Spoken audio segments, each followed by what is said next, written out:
Obwakabaka bukubaganyizza ebirowoozo n'ekibinja ky'abakungu abavudde mu bufuzi obw'ensikirano bwa Sultaani wa Sokoto mu lukuŋŋaana olutudde ku Hotel Africana mu Kampala ku ngeri y'okukumiramu omwana omuwala ku ssomero, okutumbula ebyobulamu, ebyenjigiriza n'embeera z'abantu mu bufuzi obw'ensikirano bombi.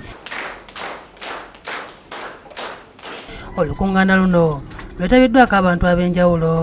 Abakungu bano bali ku bugenyi nga beeteekera amatikira ga Ssaabasajja ag'omulundi ogwa 26 ng'omukulembeze wa Sokoto Sultan Muhammad Saad Abubakar omugenyi wa Ssaabasajja omutongole wa kutuuka ekiro kya leero. Maama Nnaabagereka akutta omumuli mu kulwanirira eddembe ly'abaana n'okulaba nti abaana abawala basigala mu masomero era ng'alaze enteekateeka z'akola ng'ayita mu kisaakaato okulaba ng'abaana basomesebwa obuntu bulamu. We advocate for culture as a vehicle for addressing development needs, as well as the need to revive and celebrate positive cultural values in the world.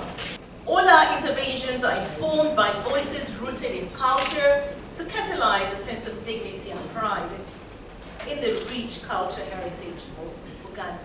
Katikkiro Charles Peter Mayiga asomesezza ku buvunaanyizibwa obudde bwa Buganda era n'ategeeza nti enkolagana wakati wa Buganda n'obufuzi bw'e Sokoto obw'e Nigeria bwakuyamba okutumbula embeera z'abantu. Bazze tuwanyisiganye ebirowoozo tuwangane amagezi okutuukiriza kino si mu Nigeria oba mu Niger oba Ethiopia wokka, si mu Uganda wokka, naye mu Africa yonna. Tulina ebbanja ddene nnyo okukyusa obulamu bw'abantu mu Africa. Naye sira tulina kuliteeka ku mwana omuwala n'omukyala.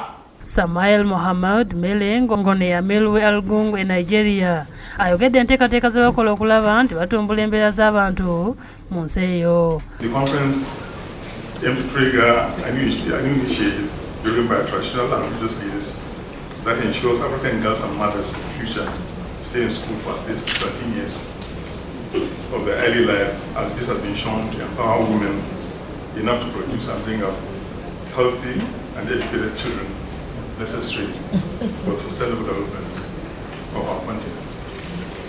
Lydia Nachiguli yakusakidde eggulu eno ku lwa Bukedde TV.